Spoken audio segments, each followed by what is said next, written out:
యెమెన్లో Kerala nurse నిమిషప్రియకు భారీ ఊరట దక్కింది. ఆమె ఉరిశిక్షను యెమెన్ ప్రభుత్వం రద్దు చేసినట్లు భారత గ్రాండ్ ముఫ్తీ కాంతాపురం ఏపీ అబూబాకర్ ముస్లియార్ ప్రకటించారు. యెమెన్ అధికారులు దౌత్యవేత్తల ఉన్నత స్థాయి సమావేశంలో ఈ నిర్ణయం తీసుకున్నట్లు వెల్లడించారు.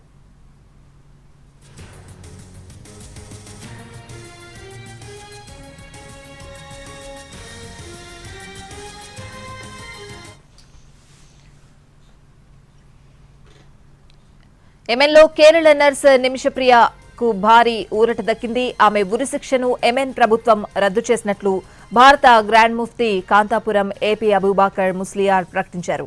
యెమెన్ అధికారులు దౌత్యవేత్తల ఉన్నత స్థాయి సమావేశంలో ఈ నిర్ణయం తీసుకున్నట్లు వెల్లడించారు.